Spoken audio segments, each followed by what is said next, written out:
ನಮ್ಮ Sahyadri news channel ಅನ್ನು YouTube, Facebook ಹಾಗೂ ಇನ್ಸ್ಟಾಗ್ರಾಂನಲ್ಲಿ ನೋಡಿ. ಸಬ್ಸ್ಕ್ರೈಬ್, ಲೈಕ್ ಮತ್ತು ಶೇರ್ ಮಾಡಿ ಪ್ರೋತ್ಸಾಹಿಸಿ.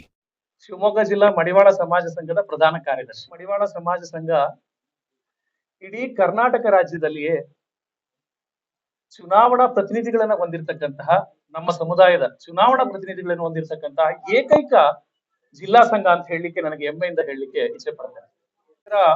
ಅಂದು ಚಂದ್ರಭೂಪಾಲ್ ರವರು ಸಂಘದ ವಿರುದ್ಧವಾಗಿ ಸತ್ಯಕ್ಕೆ ದೂರವಾಗಿರ್ತಕ್ಕಂಥ ಅನೇಕ ಸುಳ್ಳು ಆರೋಪಗಳನ್ನ ಮಾಡಿದ್ದಾರೆ.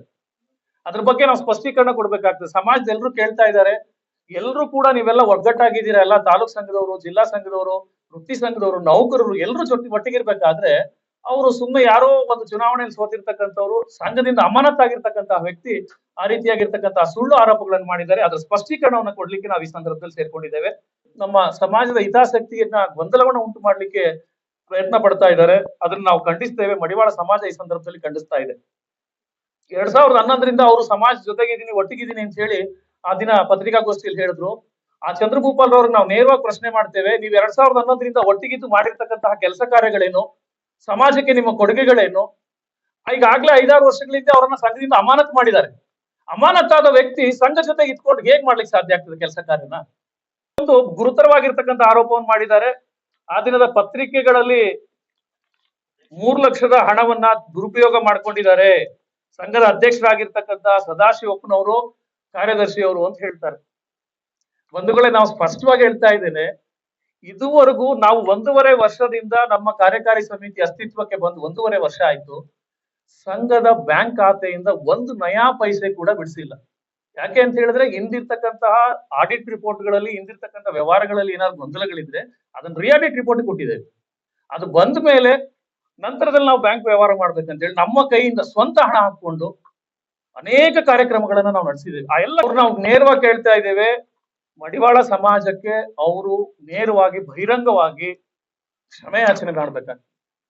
ಈ ತರ ಪತ್ರಿಕೆಗಳಲ್ಲಿ ಸುಳ್ಳು ಆರೋಪ ಮಾಡಿದ್ರೆ ಅದನ್ನ ಸಾಕ್ಷ್ಯಾಧಾರ ಕೊಡ್ಬೇಕು. ಅವರು ಯಾವ ಆಧಾರದ ಮೇಲೆ ಈ ರೀತಿಯಾಗಿರ್ತಕ್ಕಂಥ ಆರೋಪ ಮಾಡ್ತಾರೆ ಮಾಧ್ಯಮಗಳಲ್ಲಿ ಬಂದಾಗ ನನ್ಗೆ ನಿಜವಾಗ್ಲೂ ಬಹಳ ಬೇಸರ ಆಗ್ತಾ ಇದೆ. ಒಂದ್ ಸಣ್ಣ ಸಮುದಾಯ ನಮ್ದು, ಈಗೆಲ್ಲ ಪತ್ರಿಕೆಗಳಲ್ಲಿ ನಾವೆಲ್ಲ ಇಷ್ಟೆಲ್ಲ ಸ್ಟೇಟ್ಮೆಂಟ್ ಕೊಡೋ ಪರಿಸ್ಥಿತಿ ಬಂದ್ಬಿಡ್ತಲ್ಲಪ್ಪ ಅಂತ ಬಹಳ ನೋವಾಗ್ತದೆ. ಪ್ರಾಮಾಣಿಕರಿದ್ದೀವಿ, ನ್ಯಾಯವಾಗಿದ್ದೀವಿ, ಯಾವುದೇ ರೀತಿಯಾಗಿರ್ತಕ್ಕಂಥ ನಾವ್ ಎನ್ಕ್ವೈರಿಗೆ ರೆಡಿ ಇದ್ದೀವಿ. ಅವರೆಲ್ಲ ನೇರವಾಗಿ ಕೇಳೋದಿಷ್ಟೇ, ಮಡಿವಾಳ ಮಾಚಿದೇವ ಕೋಆಪರೇಟಿವ್ ಸೊಸೈಟಿ ಅಂತ ಮಾಡಿದ್ರು ಹಿಂದೆ. ಅನೇಕ ಜನ ಪಾಪ ಪಿಗ್ನಿ ಕಟ್ಕೊಂಡು ಹಣ ಕಟ್ಟಿದ್ರು. ಮಾಚಿದೇವ ರತ್ನ ಅಂತ ಬಾಂಡ್ ಮಾಡಿ ಅದನ್ನೆಲ್ಲ ಹಂಚಿದ್ರು. ಎಲ್ಲಿಗೂ ಹೋಯ್ತು ಅದು ಹಣ? ಮುಚ್ಚಿ ಹೋಗಿದೆ ಅದು. ಅದು ಹೊಣೆಗಾರ ಯಾರು?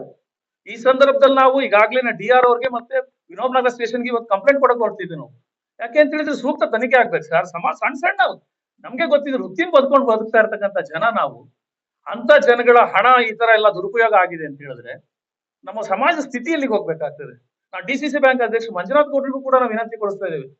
ಅಲ್ಲಿ ಸಾಲ ಮಾಡ್ಕೊಂಡಿದ್ದಾರೆ, ಆ ಸಾಲ ತೀರ್ಸಿಲ್ಲ. ಈಗ ಬೇರೆ ಯಾರ ಸಾಲ ತಗೊಳಕ್ ಹೋದ್ರೆ ಸಾಲ ಕೊಡಲ್ಲ. 2 ಲಕ್ಷ 3 ಲಕ್ಷ ಅಂತ ಹೇಳಿದ್ರಲ್ಲ, 45 ವರ್ಷ, ಈಗ 50 ವರ್ಷ ಸಂಘ ಸ್ಥಾಪನೆ ಆಗಿ 45 ವರ್ಷದಲ್ಲಿ 130-140 ಸದಸ್ಯರನ್ನು ಮಾಡಿದ್ದಾರೆ ಅಂದ್ರೆ ಇವ್ರ ಉದ್ದೇಶ ಏನಿರ್ಬೋದು?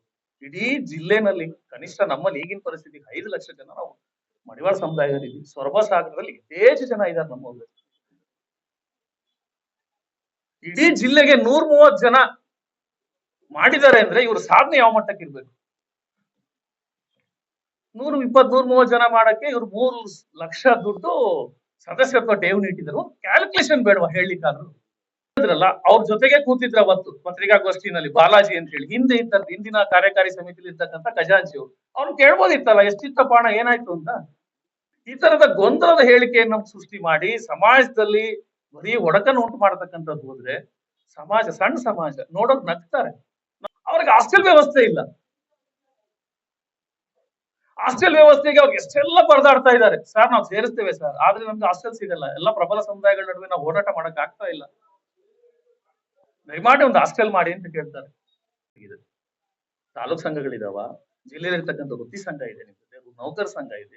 ಒಂದು ಯಾವುದೇ ರೀತಿಯಾಗಿರ್ತಕ್ಕಂಥ ನಿಯಮಗಳ ಪ್ರಕಾರವಾಗಿ DRO ಆಫೀಸ್ ಉಪನಿಗಂಧಕರು ನಾವು ಕೇಳಿದಾಗ ಒಂದು ಸಮಾಜದ ಜಿಲ್ಲಾ ಸಂಘ ಒಂದಿರ್ಬೇಕು ಅಂತ ಇದೆ. ನಮ್ದು ಈಗಾಗ್ಲೇ 1973ರಲ್ಲಿ ಸ್ಥಾಪನೆ ಆಗಿರ್ತಕ್ಕಂಥ ಸಂಘ ಅಲ್ಲಿಂದ ಇಲ್ಲಿಗೆ ಅವಿಚ್ಛಿನ್ನವಾಗಿ ನಡ್ಕೊಂಡು ಬರ್ತಾ ಇದೆ. ಎಷ್ಟು ಇದ್ದಾರೆ ಇವ್ರ ಮಧ್ಯದಲ್ಲಿ ಯಾವ್ದೋ ಒಂದು ಸುಮ್ಮ ಒಂದ್ ಸಂಘವನ್ನು ಸೃಷ್ಟಿ ಮಾಡ್ಕೊಂಡ್ಬಿಟ್ಟು ಅವರ ವೈಯಕ್ತಿಕ ಹಿತಾಸಕ್ತಿಗೆ, ರಾಜಕೀಯ ಬೆಳವಣಿಗೆಗೆ ಸಮಾಜವನ್ನ ಈ ರೀತಿ ಬೆಳೆಸ್ಕೊಳ್ಳೋದನ್ನ ನಾವು ಖಂಡಿಸ್ತಾ ಇದ್ದೇವೆ. ಅವ್ರು ಬಹಿರಂಗವಾಗಿ ಕ್ಷಮೆಯಾಚನೆ ಮಾಡ್ಬೇಕು ಸಮಾಜಕ್ಕೆ.